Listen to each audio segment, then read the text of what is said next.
साथियों नमस्कार, मैं आर.एस. खरे अपने चैनल मातु पितृ ज्योतिष ज्ञान के माध्यम से आप सभी दर्शकों का हार्दिक अभिनंदन स्वागत करता हूं। इस वीडियो में हम शनिदेव के वक्री होने की चर्चा करेंगे, क्योंकि शनिदेव 13 जुलाई 2025 से वक्री हो गए हैं और 27 नवंबर 2025 तक वक्री रहेंगे और इनका यह वक्री काल मिथुन राशि वाले जातकों के दशम भाव में देवगुरु बृहस्पति की राशि मीन में होगा, क्योंकि 13 जुलाई से पूर्व शनिदेव महाराज मीन राशि में मार्गी होकर गोचर कर रहे थे, किंतु 13 जुलाई 2025 से इनका वक्री गोचर हो गया है, इनकी चाल वक्री हो गई है। अतः मिथुन राशि वाले जातकों के लिए शनिदेव महाराज 13 जुलाई 2025 से 27 नवंबर 2025 लगभग 138 दिन का समय वक्री अवधि का रहेगा। इस वक्री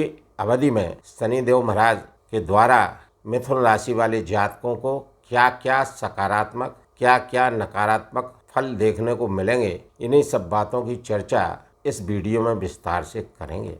वीडियो प्रारंभ करूं उससे पहले वक्री ग्रह के बारे में समझ लेना आवश्यक है कि वक्री ग्रह क्या होता है। ग्रह सूर्य के चारों ओर परिक्रमा लगाते रहते हैं और परिक्रमा लगाते लगाते जब किसी भी ग्रह की चाल धीमी हो जाती है तो वह ग्रह वक्री हो जाता है, किंतु वक्री होता नहीं है ऐसा प्रतीत होता है। ग्रह सदैव आगे ही चलते रहते हैं, किंतु शेष ग्रहों से उस ग्रह की चाल धीमी हो जाने के कारण पृथ्वी से देखने से ऐसा प्रतीत होता है कि वह ग्रह वक्री हो गया है, उल्टा चल रहा है, जबकि ऐसा होता नहीं है। सूर्य और चंद्र सदैव मार्गी रहते हैं, राहु और केतु सदैव वक्री होते हैं।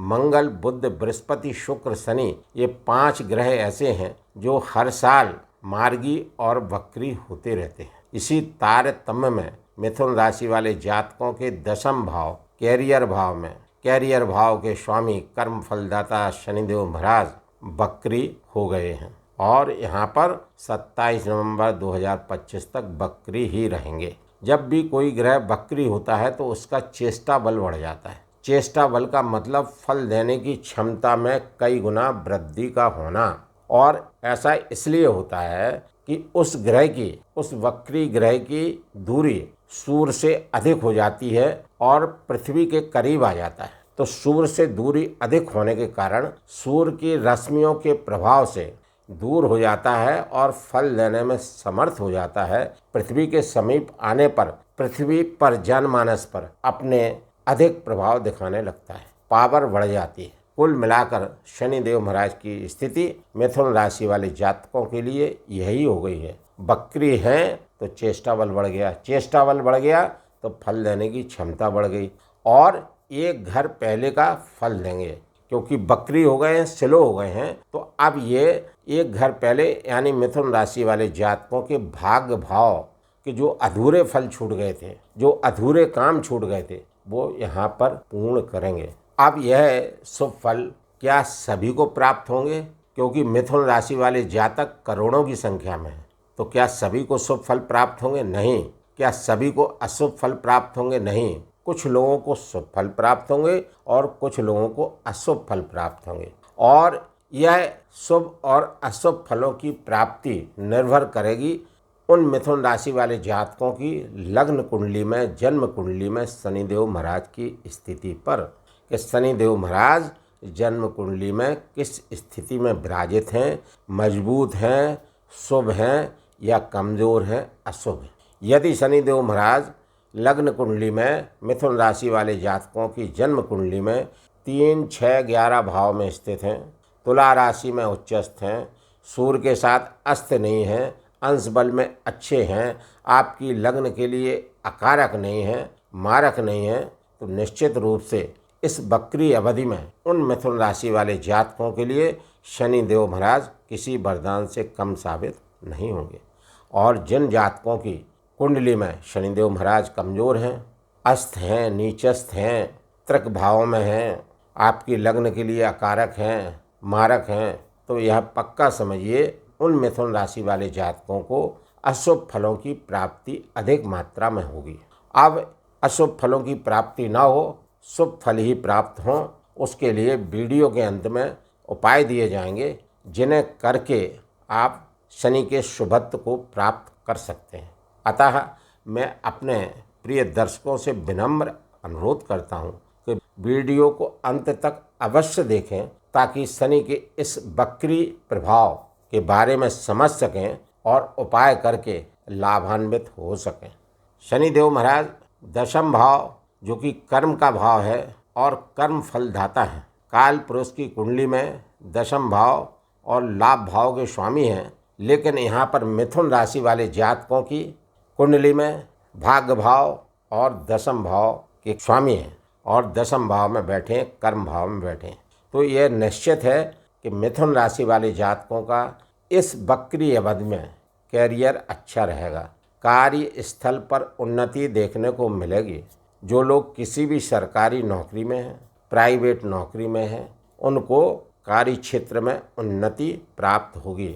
पद प्रमोशन के लाभ हो सकते हैं। वरिष्ठ अधिकारी जन प्रसन्न हो सकते हैं। आप इच्छित जगह पर अपना स्थानांतरण करा सकते हैं। कैरियर में उन्नति, ग्रोथ निश्चित रूप से मिलेगी।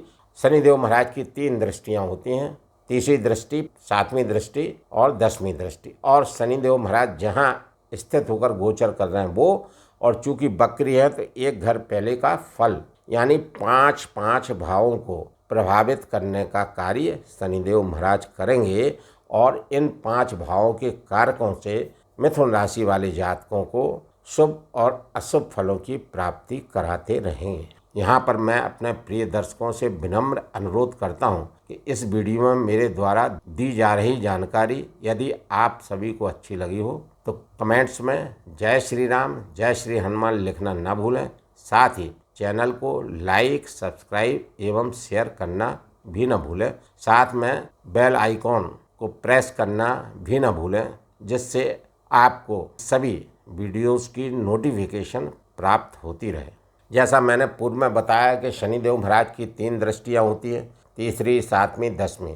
तो दशम भाव में शनिदेव महाराज वक्री होते हुए तीसरी दृष्टि से द्वादश भाव को देखेंगे।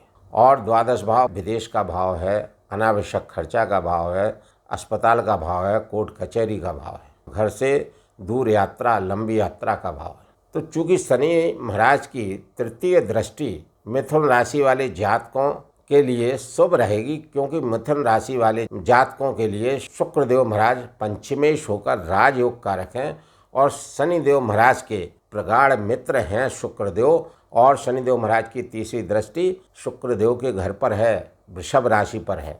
और वर्तमान में शनिदेव महाराज अपने स्वयं के उत्तराभाद्रपद नक्षत्र से गोचर कर रहे हैं।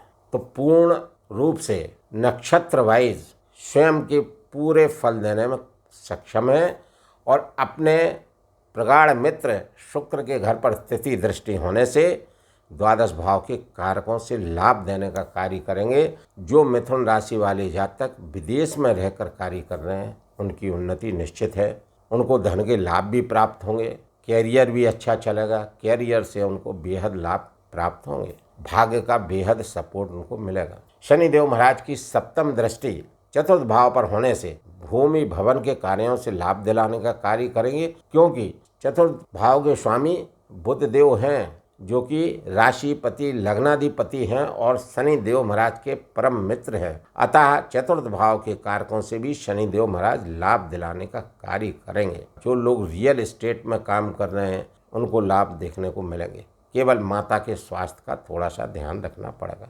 शनिदेव महाराज की 10वीं दृष्टि 7म भाव पर है, तो 7म भाव के कारकों से भी लाभ होगा। रोजगार अच्छा चलेगा, दाम्पत्य जीवन अच्छा चलेगा, क्योंकि देवगुरु बृहस्पति दाम्पत्य जीवन भाव के स्वामी हैं और देवगुरु बृहस्पति की ही मीन राशि में शनिदेव महाराज गोचर कर रहे हैं और शनिदेव महाराज देवगुरु बृहस्पति के लिए समग्रह हैं। अतः यहाँ भी दाम्पत्य जीवन आपका अच्छा रहेगा, रोजगार से आपको लाभ प्राप्त होगा। यदि आप पार्टनरशिप से कोई कार्य कर रहे हैं तो यहाँ पर आपको संभल के चलना है, समझदारी रखने की जरूरत रहेगी।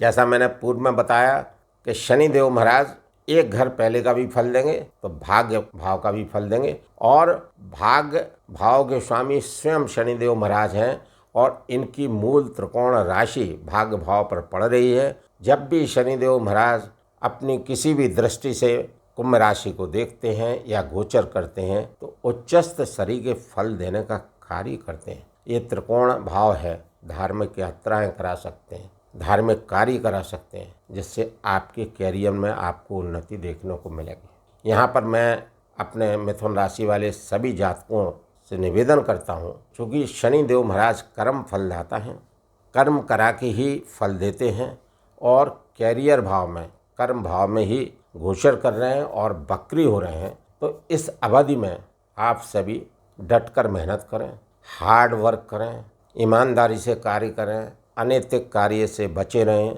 सात्विक आहार रखें, सात्विक विचारधारा रखें और गरीब लोगों के प्रति परोपकार की भावना रखें। यदि आप ऐसा करते हैं तो शनिदेव महाराज का यह वक्री काल आप सभी के लिए किसी वरदान से कम साबित नहीं होगा। शनिदेव महाराज 3 अक्टूबर 2025 से देवगुरु बृहस्पति के पूर्वा भाद्रपद नक्षत्र से भी गोचर करेंगे और शनिदेव महाराज देवगुरु बृहस्पति की ही राशि में गोचर कर रहे हैं। तो 3 अक्टूबर के बाद में भी शनिदेव महाराज का यह वक्री काल विशेष शुभ फलदायी रहने वाला है, क्योंकि इनकी दशम दृष्टि देवगुरु बृहस्पति के घर पर है और स्वयं की गोचर स्थिति देवगुरु बृहस्पति के घर पर है। तो शनिदेव महाराज 3 अक्टूबर 2025 के बाद भी बेहद शुभ फलों की प्राप्ति मिथुन राशि वाले जातकों को कराते रहेंगे। कुल मिलाकर मिथुन राशि वाले जातकों का शनि का यह वक्री काल बेहद शानदार बना हुआ है। जिन मिथुन राशि वाले जातकों की जन्म कुंडली में शनिदेव की स्थिति कमजोर है और जिनकी नहीं भी है, वह सभी बताए जा रहे इन उपायों को यदि करेंगे तो निश्चित रूप से शनिदेव के कुप्रभावों से बचे रहेंगे। यहाँ पर 2 तरह के उपाय हैं। पहला व्यवहारिक उपाय, दूसरा ज्योतिषीय उपाय। व्यवहारिक उपाय में आपको सात्विक आहार का सेवन करना है, सात्विक विचारधारा रखनी है और वृद्ध लोगों का, विकलांग लोगों का ध्यान रखना है, असहाय लोगों का, गरीब मजदूर लोगों का किसी न किसी रूप में इन सभी की आपको सेवा करना है, इन सभी का ध्यान रखना है, क्योंकि शनिदेव महाराज मजदूर वर्ग के कारक हैं और स्वयं वृद्ध ग्रह हैं। तो जो लोग वृद्ध लोगों की मदद करेंगे उनके लिए शनिदेव महाराज काफ़ी शुभ फलदायक रहेंगे। अब ज्योतिषीय उपाय में, चूँकि शनिदेव महाराज के इष्ट देव शिव जी हैं, शंकर जी हैं, शंकर जी की पूजा आराधना उपासना किसी न किसी रूप में करते रहें। शिव पिंडी पर गंगा जल और शहद मिला जल अर्पित करें। ओम नमः शिवाय मंत्र का जाप अधिक से अधिक बार करते रहें और हनुमान चालीसा का पाठ करते रहें। यदि शनिदेव की स्थिति नीचस्थ है, अस्त है, तो आप 7 मुखी रुद्राक्ष किसी भी शुक्ल पक्ष के सोमवार या पूर्णमासी को पीले धागे में पिरोकर गंगा जल से शुद्धिकरण एवं ओम नमः शिवाय मंत्र की एक माला से अभिमंत्रित करके पूर्व या उत्तर की ओर मुख करके गले में धारण कर सकते हैं। बताए गए इन सभी उपायों को यदि मिथुन राशि वाली जातक करेंगे तो मिथुन राशि वाले जातकों का शनिदेव का यह वक्री काल 13 जुलाई 2025 से 27 नवंबर 2025 तक लगभग 138 दिन का विशेष शुभ एवं अनुकूल रहेगा। यहाँ पर मैं अपने प्रिय दर्शकों से विनम्र अनुरोध करता हूँ कि इस वीडियो में मेरे द्वारा दी गई जानकारी अच्छी लगी हो तो चैनल को लाइक, सब्सक्राइब एवं शेयर करना न भूलें। धन्यवाद।